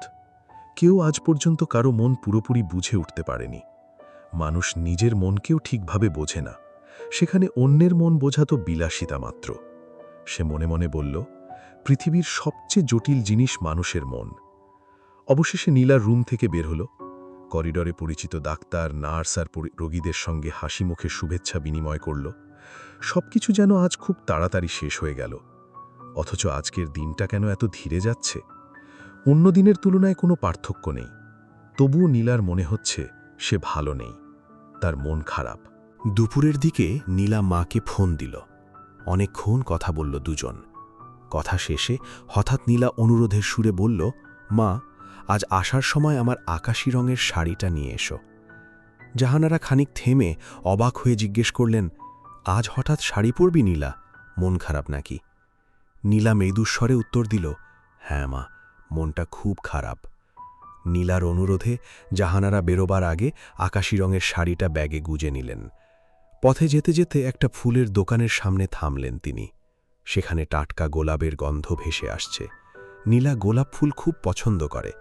তিনি একগুচ্ছ লাল গোলাপ কিনলেন। একটু পরে পাশের দোকান থেকে নীলার জন্য রেশমি চুড়ি নিলেন, আর সুপার শপ থেকে তার প্রিয় চকলেট আর কিছু ছোটখাটো পছন্দের জিনিস নিয়ে হাসপাতালে এলেন। হাসপাতালে পৌঁছে যখন জাহানারা নীলার কক্ষে ঢুকলেন, হাতে ফুল, ব্যাগে শাড়ি ও উপহার, নীলা অবাক হয়ে তাকিয়ে রইল। তারপর খানিকটা রাগ ভরা সুরে বলল, এই জন্যেই তো আমি তোমাকে মন খারাপের কথা বলি না মা। জাহানারা বিস্মিত হয়ে বললেন, আমি কি এমন অন্যায় করলাম যে এমন কথা বলছিস? নীলা মুখ মাকিয়ে অনুযোগের সুরে বলল, এত সব জিনিসপত্র আনতে বলেছিলাম, আমি তো শুধু শাড়িটা আনতে বলেছিলাম। জাহানারা হেসে উত্তর দিলেন, আমার মন চেয়েছে তাই এনেছি, যদি না নিস তবে নিয়ে যাব, নেহাকে দিয়ে দেব। নীলা ঠোঁট টিপে হাসছে। সে নরম গলায় বলল, আচ্ছা নিয়েছি, যেহেতু এত শখ করে এনেছ। জাহানারা মৃদু হেসে উঠলেন। সেই হাসি নীলার চোখ হেরাল না, সেও হাসল। সকালের মন খারাপটা যেন এক নিমেষেই গলে গেল। দুজন একসঙ্গে দুপুরের খাবার খেল। খাওয়া শেষে জাহানারা নিজের হাতে শাড়িটা পরিয়ে দিলেন। হাতে হালকা চুড়ির ঝংকার, চুলে ফুল গুজে দিয়ে আদর মাখা চোখে তাকালেন তিনি। জাহানারা পরম মমতায় বললেন, আমার সোনার টুকরো মেয়ে, তোকে আজ দারুণ লাগছে।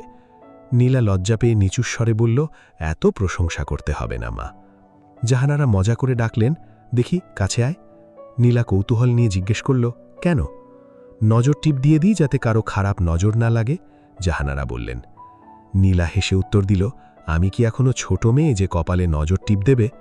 জাহানারা আদুরে গলায় বললেন, তুই আমার কাছে সব সময় ছোটই রয়ে যাবি। নীলার কণ্ঠে হতাপ বিষণ্ণতা ভর করল। সে বলল, আচ্ছা বুঝলাম, তবুও নজর টিপ দিতে হবে না। আর কে নজর দিয়ে কি এমন ক্ষতি করবে? জীবনে যা যা ক্ষতি হওয়ার সব তো হয়েই গেছে। জাহানারার মুখ হালকা গম্ভীর হল। তিনি শাসনের সুরে বললেন, এভাবে বলে না নীলা। নীলা একটু থেমে পরিস্থিতি স্বাভাবিক করতে নরম গলায় বলল, আচ্ছা আর বলবো না।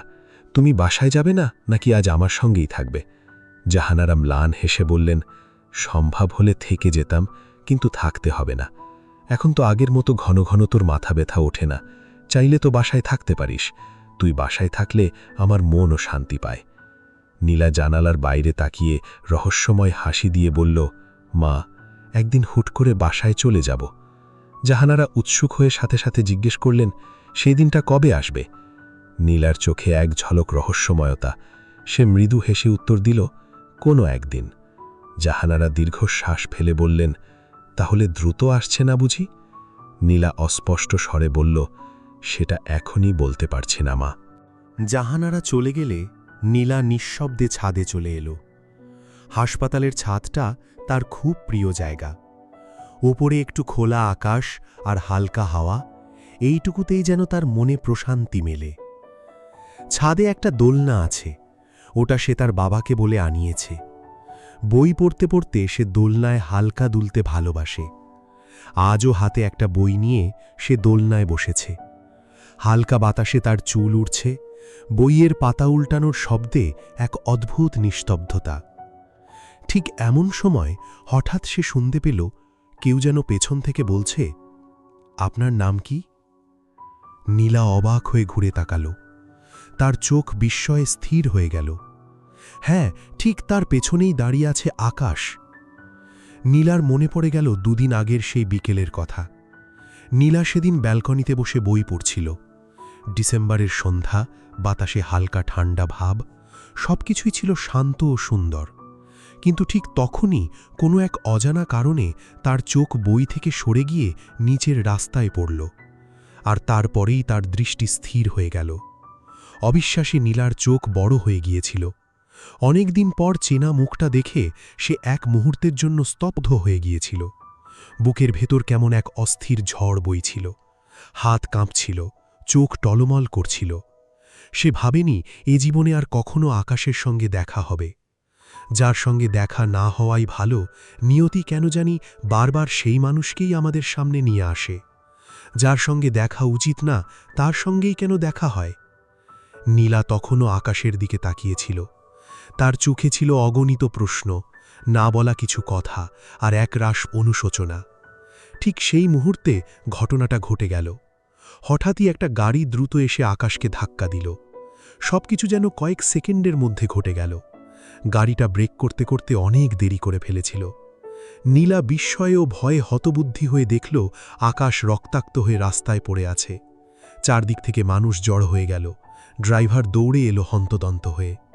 নীলার মনে হচ্ছিল এটা নিশ্চয়ই কোনো দুঃস্বপ্ন, সে এখনই জেগে উঠবে। কিন্তু না, এটা কোনো দুঃস্বপ্ন ছিল না, এটাই ছিল রূঢ় বাস্তব। নীলার চোখ থেকে অঝরে পানি পড়ছিল, অথচ সে নিজেই তা টের পাচ্ছিল না। শরীর কাঁপছিল, ঠোঁট শুকিয়ে আসছিল। পুরনো একটা স্মৃতি, যে স্মৃতি তার জীবনের সবচেয়ে গভীর ক্ষত, তা আবার যেন ফিরে এলো। সে অনেক কষ্টে নিজেকে সামলে নিচে নেমে এলো। রাস্তায় পৌঁছে আকাশকে দেখে তার বুক কেঁপে উঠল। সে ছুটে গিয়ে আকাশের পাশে বসল। কাঁপা কাঁপা গলায় নীলা বলল, আপনি ভয় পাবেন না, কিছু হবে না আপনার, সাহস রাখুন। সে আশেপাশের মানুষদের অনুরোধ করতে লাগল, দয়া করে কেউ একটু সাহায্য করুন, উনাকে হাসপাতালে নিয়ে যান প্লিজ। নাম কি আপনার?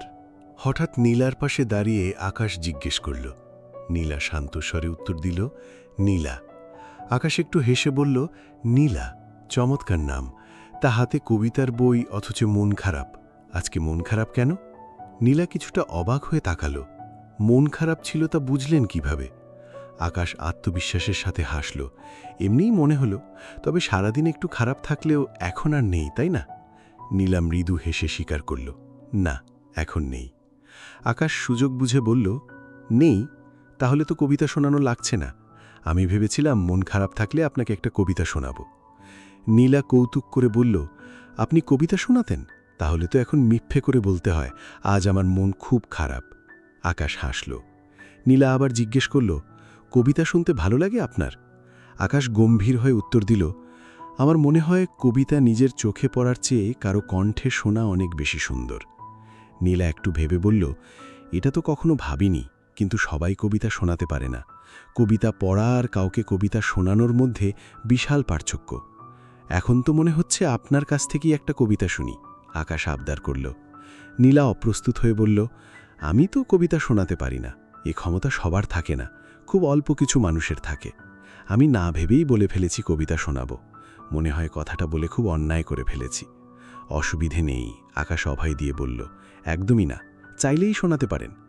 নীলা পাল্টা প্রশ্ন করল, আজ নয়, অন্য কোনো দিন। কেন?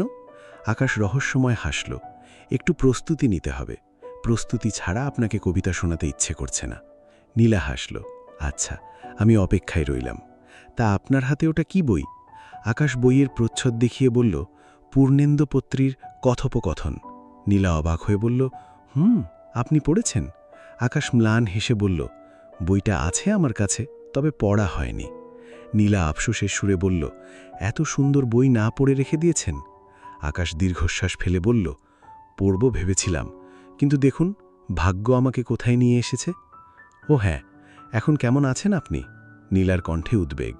আকাশ উত্তর দিল, ভালো, আলহামদুলিল্লাহ। দুজনের মধ্যে খানিকটা নীরবতা নেমে এলো।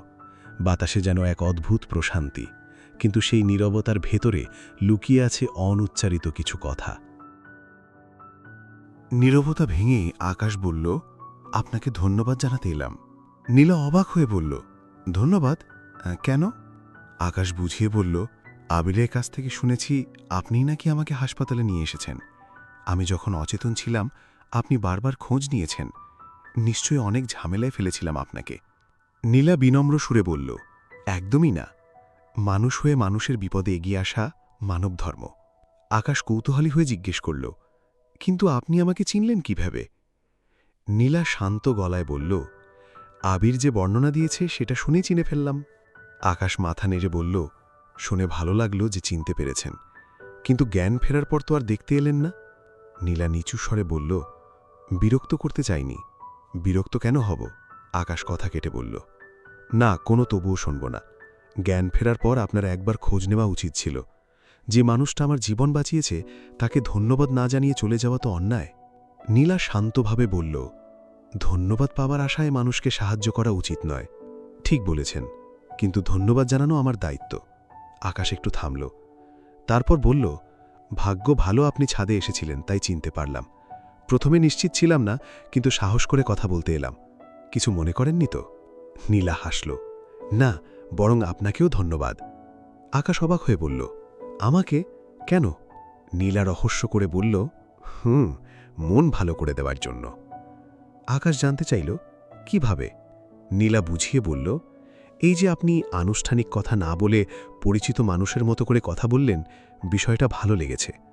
আমিও মন খুলে কথা বলতে ভালোবাসি। আপনার সঙ্গে কথা বলে সত্যিই মন ভালো হয়ে গেছে। আকাশ খুশি হয়ে বলল, যাক, আপনার মন ভালো করতে একটু হলেও ভূমিকা রেখেছি জেনে খুশি হলাম। আকাশ একটু থেমে আবার জিজ্ঞেস করল, মন খারাপ হলেই কি শাড়ি পরেন? নীলা ভ্রু কুঁচকে তাকাল। তখন যদি ইচ্ছে করে তবেই, কিন্তু আপনি জানলেন কিভাবে? তাহলে সেদিনও মন খারাপ ছিল? আকাশ সরাসরি বলল। কোন দিন? নীলা অবাক হয়ে জানতে চাইল। আকাশ হাসতে হাসতে বলল, যেদিন সাদা শাড়ি পরেছিলেন, ডিসেম্বরের 2 তারিখ। সেদিন দেখি হাসপাতালের ছাদে সাদা শাড়ি পরা এক মেয়ে হাঁটছে। আমরা সদ্য এই এলাকায় এসেছি। মধ্যরাতে হাসপাতালের ছাদে কেউ হাঁটে, এটা বিশ্বাস হচ্ছিল না। আমি তো ভেবেছিলাম ভূত। শুনেছি হাসপাতালে নাকি রাতে ভূতপ্রেত ঘোরে। নীলা এবার শব্দ করে হেসে উঠল। ও আচ্ছা, ওটা ভূত নয়, আমি ছিলাম। আপনি ছিলেন? আকাশ অবাক হওয়ার ভান করল। আপনি মজা করছেন? নীলা হাসল। আকাশ মুগ্ধ হয়ে তাকিয়ে থেকে বলল, আপনার হাসিটা ভীষণ সুন্দর। নীলা জানতে চাইল, ঠোঁটে হালকা হাসি খেলছে। কেমন সুন্দর? আকাশ একটু মাথা চুলকে হেসে বলল, 1 কাপ ধোয়া ওঠা চায়ের প্রথম চুমুকের মতো সুন্দর। নীলা খানিক অবাক হল। সে চোখ নামিয়ে মৃদুস্বরে বলল, আপনি কবিতার মতো করে কথা বলেন। আর আপনার হাসি, সে যেন একটা আস্ত কবিতা। আকাশ যোগ করল। নীলার মুখ থেকে হাসি আস্তে আস্তে মিলিয়ে যায়। সে বলে, হাসি কি কখনো কবিতার মতো হয়? আকাশ দৃঢ় গলায় বলল, কেন হবে না? কবিতা মানুষকে শান্তি দেয়, আত্মতৃপ্তি দেয়। যেখানে শব্দ ফুরিয়ে যায় সেখানে কবিতা কথা বলে। আপনার হাসিটাও ঠিক তেমন, চোখের তৃপ্তি। নীলা তাকিয়ে রইল আকাশের দিকে। তার চোখের ভেতর যেন এক অন্যরকম দীপ্তি। নীলা ধীরে বলে উঠল, বাহ, এভাবে কাউকে বললে তো সে আপনার প্রেমে পড়ে যাবে। আজকাল মেয়েরা কি কবিতার লাইন শুনে প্রেমে পড়ে? আকাশ মৃদু হেসে জিজ্ঞেস করল, দিন বদলে গেছে, চিঠির যুগ, কবিতার যুগ, এগুলো কি এখন আছে? আর কে বলেছে মানুষ এখনো কবিতা পছন্দ করে? নীলা উত্তর দিল, চিঠি পেলে সবাই খুশি হয়। চিঠি পেলে আপনি খুশি হবেন? আকাশ সরাসরি জানতে চাইল। খুশি না হব কেন? চিঠি পড়তে কেনা ভালোবাসে। নীলা হাসল। আকাশ প্রস্তাব দিল, তাহলে তো আপনাকে একটা চিঠি লিখতে হয়। আপনি লিখবেন? নীলা হাসল। চিঠি দেওয়ার মতো অন্য কেউ আছে? আকাশ পাল্টা প্রশ্ন করল। প্রথম দিনই সব জানতে চান? নীলা মাথা দুলিয়ে বলল, জানলে ক্ষতি কি? আকাশ শান্ত স্বরে বলল, লাভ ক্ষতির হিসেব করে কি আর জীবন চলে? নীলা ম্লান হেসে সাই দিল, না, তা চলে না। সন্ধ্যা নেমে এসেছে। আকাশের রং ভিকে হয়ে যাচ্ছে ধীরে ধীরে। নীলা উঠতে উঠতে বলল, সন্ধ্যা নেমে এসেছে, আজ বরং যাই, আবার কোনো একদিন কথা হবে। আকাশ কৌতূহল নিয়ে জিজ্ঞেস করল, আপনি যান, আবার কথা হোক? নীলা মিষ্টি হেসে উত্তর দিল, কেন চাইব না? আপনি না বলেছিলেন কবিতা শোনাবেন? হ্যাঁ, শোনাব। আকাশ কথা দিল। নীলা দোলনা থেকে নামতে নামতে বলল, তাহলে আমি অপেক্ষায় রইলাম, আজ আসি। আচ্ছা। আকাশ মাথা নাড়ল। নীলা সিঁড়ি দিয়ে নামার ঠিক আগ মুহূর্তে আকাশ তাকে আবার ডাকল, নীলা। নীলা ঘুরে তাকালো, ঠোঁটে সেই ম্লান অথচ মিষ্টি হাসি। জি? আকাশ একটু ইতস্তত করে সাহস সঞ্চয় করে বলল, শাড়িতে আপনাকে ভীষণ সুন্দর লাগে। নীলার চোখে এক রাশ আলো ঝলমল করে উঠল। সে কোনো উত্তর দিল না, কেবল একটি লাজুক হাসি দিয়ে নিচে নেমে গেল। আকাশ দোলনায় বসে রইল একা। চারপাশে নিস্তব্ধতা, কেবল ছাদের ওপাশ থেকে ভেসে আসছে রাতের মৃদু বাতাসের স্পর্শ। বাতাসে এক ধরনের অচেনা শান্তি থাকলেও আকাশের ভেতরে এক অদ্ভুত অস্থিরতা কাজ করছে। তার বারবার মনে হচ্ছে নীলাকে সে চেনে, খুবই পরিচিত কেউ, কিন্তু কোথায়, কবে বা কিভাবে সেটা কিছুতেই মনে করতে পারছে না। নীলাকে কি আমি সত্যিই চিনি? এমন একটা প্রশ্ন তার মনে বিধে রইল। আকাশ চোখ বন্ধ করল। মুহূর্তেই নীলার মুখ ভেসে উঠল তার মনের পর্দায়। চোখ দুটি যেন গভীর নীল হ্রদের মতো, হাসিটা নরম আলোয় ভেসে থাকা চাঁদের মতো, আর কণ্ঠস্বর অদ্ভুত শান্ত ও কোমল। অন্যদিকে আবিরের বাবা করিম রহমান বিগত 3 যুগেরও বেশি সময় ধরে প্রাথমিক বিদ্যালয়ের শিক্ষক ছিলেন। জীবনের সিংহভাগ কাটিয়েছেন শিশুদের হাতে অক্ষরের ছোঁয়া দিতে দিতে। তার শিক্ষকতা জীবনে তিনি অসংখ্য মানুষকে পড়িয়েছেন। তাদের কেউ এখন বড় অফিসার, কেউ শিক্ষক, কেউ আবার বিদেশে ভালো চাকরি করছে। কিন্তু তিনি রয়ে গিয়েছেন তার পুরনো গ্রামেই, শান্ত ও নির্লোভ এক মানুষ হিসেবে। একসময় তিনি মাত্র 5 টাকায় টিউশনি করাতেন। সেই দিনগুলোর কথা মনে পড়লেই তিনি অবাক হন। সময় কত বদলে গেছে। যে গ্রামে আগে অল্প টাকায় ব্যাগ ভর্তি বাজার করা যেত, সেখানে এখন সেই টাকায় একটা কলমও মেলে না। বছরখানেক হলো তিনি অবসর নিয়েছেন। অবসরের পর থেকেই তার শরীর ক্রমশ দুর্বল হয়ে পড়ছে। পেনশনের বেশিরভাগ টাকা ব্যয় হয়েছে চিকিৎসার পেছনে, আর বাকিটুকু দিয়ে বসত বাড়িটা একটু মেরামত করেছেন। জীবনের সব সঞ্চয় এভাবেই নিঃশেষ হয়ে যাবে তা তিনি কখনো ভাবেননি। তার ইচ্ছে ছিল একদিন বাড়িটাকে পাকা করে তুলবেন, ছোট মেয়ে মিলির বিয়ে দেবেন ধুমধাম করে, আর বড় ছেলে আবিরের জন্য ভালো মেয়ে দেখে তার ঘর সাজিয়ে দেবেন। কিন্তু সব ইচ্ছেগুলো এখন কেবল আফসোস হয়ে থেকে গেছে। অসুস্থতা যেন তার স্বপ্নগুলো এক এক করে কেড়ে নিয়েছে। বিকেলের দিকে করিম রহমান পুকুর পাড়ে এসে বসেন। শান্ত পানির ঢেউ দেখে মনে পড়ে যায় ফেলে আসা জীবনের কথা। চোখ ভিজে ওঠে অজান্তেই। তিনি চুপচাপ কাঁদছেন। ঠিক সেই সময়ে রহিমা এসে তার পাশে দাঁড়ায়। রহিমা পেছনে দাঁড়িয়ে জিজ্ঞেস করল, তোমার শরীর এখন কেমন? করিম সাহেব তাড়াতাড়ি চোখ মুছে নিলেন, গলা সামলে নিয়ে বললেন, ভালো। রহিমা সন্ধিহান গলায় বলল, কিছু হয়েছে? তোমার মন খারাপ না তো? আমি ঠিক আছি, করিম সাহেব ছোট করে উত্তর দিলেন। তাহলে কাঁদছ কেন? করিম সাহেব অজুহাত দিয়ে বললেন, চোখে কিছু একটা পড়েছে। রহিমা মৃদু হেসে বলল, আজকাল ঘন ঘনই তোমার চোখে কিছু একটা পড়ে, এত ভেবো না। করিম সাহেব আশ্বস্ত করে বললেন, আমি ভালো আছি।